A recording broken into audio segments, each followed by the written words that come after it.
আসসালামু আলাইকুম। প্রিয় চাকরি প্রত্যাশী ভাই বোনেরা, আপনারা সবাই কেমন আছেন? আশা করি ভালো আছেন। প্রিন্স ইংলিশ একাডেমিতে আপনাদেরকে স্বাগতম। তো এনটিআরসি চাকরি প্রত্যাশী ভাই বোনেরা, আপনাদের জন্য নিয়ে আসছে আর একটা বিশাল সুসংবাদ। তো এনটিআরসি জানিয়েছেন যে খুব দ্রুত সময়ের মধ্যে আসছে ষষ্ঠ গণবিজ্ঞপ্তি। তো ষষ্ঠ গণবিজ্ঞপ্তিটা কি? ষষ্ঠ গণবিজ্ঞপ্তিটা হচ্ছে যারা এনটিআরসি সনদদারী কিন্তু এখনো চাকরি তাদের হয়নি। আপনারা জানেন যে ইন ফিউচার অর্থাৎ যেটা সার্কুলার আসছে 19তম নিয়োগ বিজ্ঞপ্তি, এটা হবে এমসিকিউ আকারে পরীক্ষা।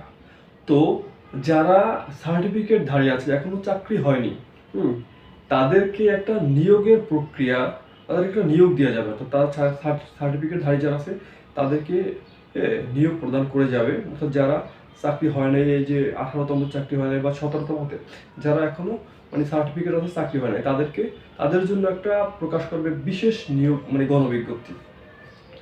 এই গণবিজ্ঞপ্তি যে টেলিটকের সাথে অলরেডি তারা মিটিং করেছে। টেলিটকের সাথে গত 23 অক্টোবর, এই মাসের 23 তারিখে তারা টেলিটকের সাথে একটা মিটিং করেছে। মিটিংয়ের চূড়ান্ত হয়েছে এটা যে তারা ষষ্ঠ গণবিজ্ঞপ্তি দিয়ে মানে খুব দ্রুত সময়ের মধ্যে দিবে, এবং এটা যে 23 তারিখ থেকে তারা রেজিস্ট্রেশন কার্যক্রম চালু করছে। তারা জানিয়েছে যে 23 তারিখে থেকে রেজিস্ট্রেশন শুরু হয়ে গেছে, এবং এই রেজিস্ট্রেশনটা চলবে 15 কার্য দিবস পর্যন্ত। 23 তারিখ থেকে 15 তারিখ কার্য দিবসের মধ্যে রেজিস্ট্রেশন কার্যক্রমটা শুরু হবে। তো রেজিস্ট্রেশনটা কি? রেজিস্ট্রেশনটা হচ্ছে গিয়া যে যে প্রতিষ্ঠান, শিক্ষা প্রতিষ্ঠানগুলো আছে, ওই শিক্ষা প্রতিষ্ঠানে কতগুলো শূন্যপদ আছে, অর্থাৎ তাদের যে আপডেট নিউজটা, তাদের কতগুলো কার কত শূন্যপদ আছে, এটা এনটিআরসিকে জানাইবে। অর্থাৎ আনুষ্ঠানিকভাবে তার ফর্ম পূরণের মাধ্যমে, মানে অনলাইনের মাধ্যমে তারা এই তাদের কতগুলো শূন্যপদ আছে এগুলো তারা এই 15 কার্য দিবসের মধ্যেই তারা সঠিকভাবে নিউজটা তারা এনটিআরসিকে প্রদান করবে 15 কার্য দিবসের মধ্যে। এবং এই রেজিস্ট্রেশনটা হয়ে গেলেই তারা জানতে পারবে কতগুলা শূন্যপদ আছে, সেই অনুযায়ী কতগুলা সার্টিফিকেট ধারী এখনো আছে, মানে 17 এবং 18 এই দুইটা, এবং বয়সটা হতে হবে 35-এর মধ্যে।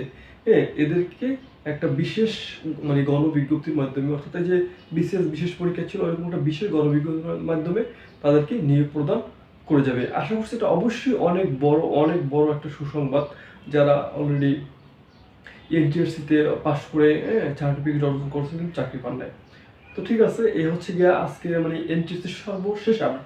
আরো একটা কথা, যে এই গণবিজ্ঞপ্তিটা শেষ হয়ে গেলেই আসছে, 19তম সার্কুলার। তো ভালো থাকবেন, আল্লাহ হাফেজ।